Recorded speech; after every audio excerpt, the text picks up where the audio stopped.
Welcome to The Explainer. Today, we're going to tackle one of the absolute biggest challenges for international startup founders: how to get the legal right to work in the US. We're going to deconstruct this whole confusing process into a really clear, actionable framework. So, you're an international founder. You've done the paperwork, you've set up your Delaware C Corp. You can do that from anywhere in the world. But now what?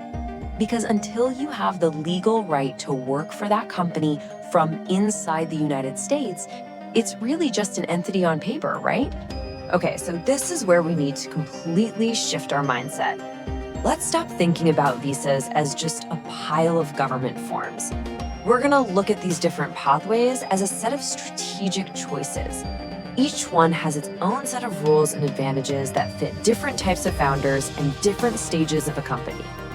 So, here's how we're going to break it down. We're going to walk through this just like a founder would, thinking through the decisions.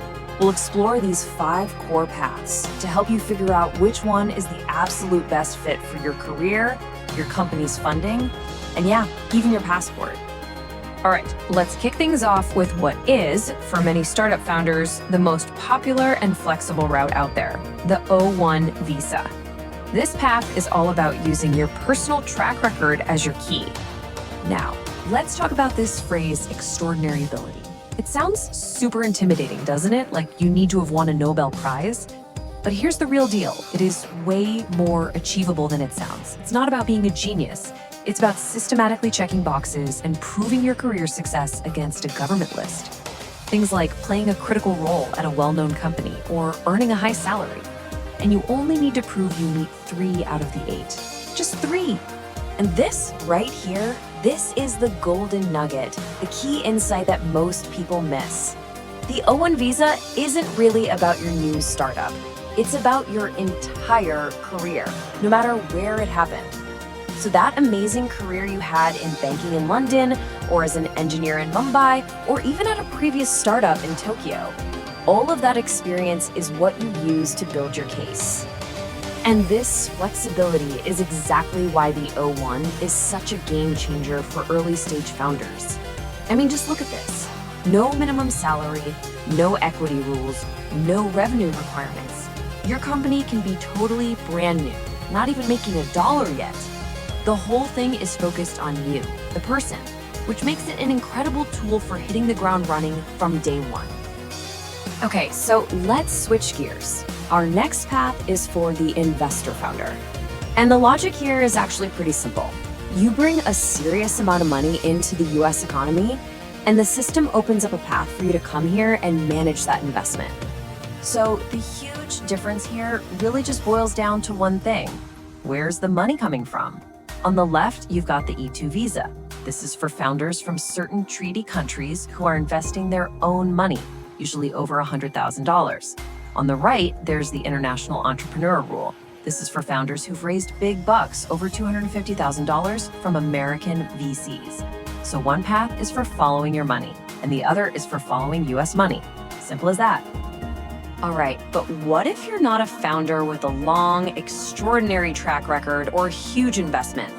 What if your biggest asset is your brain, your specific degree and professional skills, especially in things like tech? Well, this next path is for you. The visa everyone's heard of in this category is the H-1B. It's perfect if you, say, have a computer science degree and you're founding a software company. The job requires the degree you have. But, and this is a huge but, it comes with one massive strategic risk: the lottery. And as you can see, your odds are not great.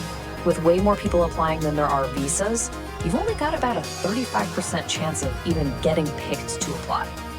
So that's the million-dollar question, right? How do you get around that gamble? Well, believe it or not, the answer might just be in your passport. For founders from a handful of specific countries, there are these amazing alternatives that work just like an H-1B, but they let you completely skip the lottery. Check this out. This is the strategic hack. If you hold a passport from Australia, Chile, or Singapore, you have access to these special visas, the E3 or H-1B1. For all intents and purposes, they're just like an H-1B. but without any of the stress or uncertainty of the lottery.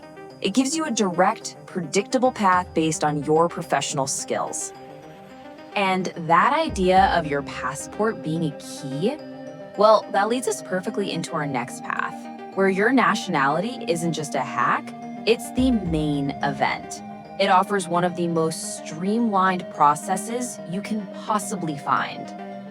The TN visa, which is part of the big trade agreement between the US, Mexico, and Canada, is an absolute game changer for founders from Canada and Mexico in certain fields, especially tech. There's no lottery, the application is super direct, and it's fast. I mean, we're talking about getting an answer in like under 2 weeks. It literally makes your passport a massive strategic asset. Okay, so you've done it. You've picked a path, you got your visa, you're in the US building your dream. Awesome. But what's next? What about the long haul for you and your family? You should think of that first work visa as your ticket to the game. It gets you on the field. But to really stay and build a life, you have to think about the next play. And for most founders, that means pursuing permanent residency, getting a green card. That's what creates the stable, long-term foundation that lets you and your family live and work in the US for good. So when you look at it this way, the whole visa thing changes, doesn't it? It stops being this scary bureaucratic hurdle and becomes what it truly is. One of the very first and most important strategic decisions you're going to make for the future of your company. Choosing the right path really does set the foundation for everything else that comes next.